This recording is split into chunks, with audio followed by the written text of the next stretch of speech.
एक सवाल। जब आप पूजा करते हैं, मन कहाँ होता है? गरुड़ पुराण का 8वां अध्याय इसी एक सवाल के पास बैठता है। ये संवाद है हरि और रुद्र के बीच का। हरि कहते हैं पूजा से पहले स्नान करो, पर यह स्नान केवल शरीर का नहीं है।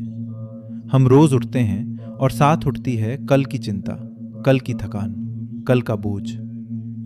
पुराण कहता है पहले वो रखो, फिर बैठो।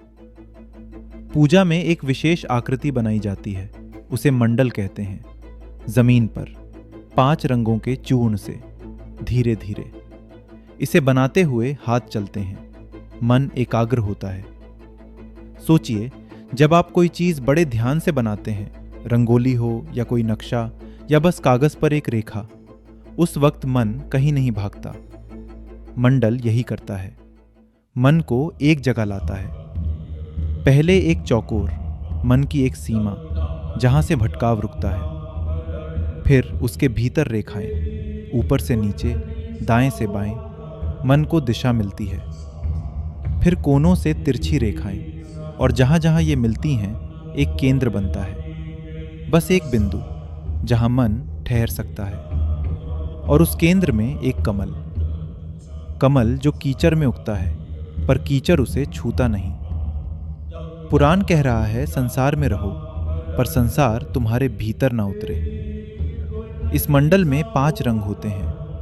पीला स्थिरता का रंग, सफेद शुद्धता का, लाल शक्ति का, नीला गहराई का, काला अनुशासन का।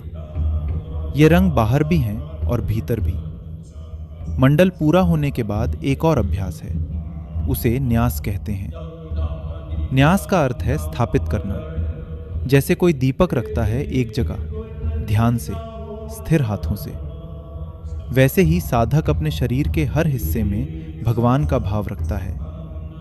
हृदय में विष्णु, कंठ में संकर्षण, सिर में प्रद्युम्न, हाथों में श्रीधर। हृदय जहां भावनाएं रहती हैं, कंठ जहां से शब्द निकलते हैं, सिर जहां विचार बनते हैं, हाथ जो काम करते हैं। पुराण कह रहा है इन सब में भगवान का भाव जगाओ, तो भावना भी शुद्ध होगी, शब्द भी, विचार भी, काम भी। और फिर एक भाव जागता है, मैं विष्णु हूं। ये अहंकार नहीं है, ये स्मरण है कि मेरे भीतर एक अंश है जो शुद्ध है, जो स्थिर है, जो हमेशा था और हमेशा रहेगा। मैं उसे याद कर रहा हूं, बस।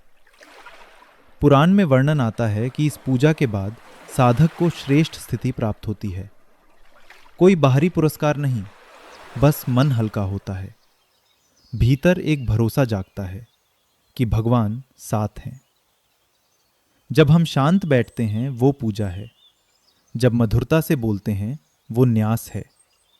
जब किसी की सेवा करते हैं वो भी पूजा है। पूजा मंदिर में भी है और जीवन में भी, हर दिशा में। आपसे एक निवेदन है, अगली बार जब पूजा करें एक पल रुकिए और पूछिए मन अभी कहाँ है। बस इतना, यही मंडल का पहला कदम है। इस कथा पर मनन कीजिए और जो मन को छू जाए किसी प्रियजन तक पहुंचाइए।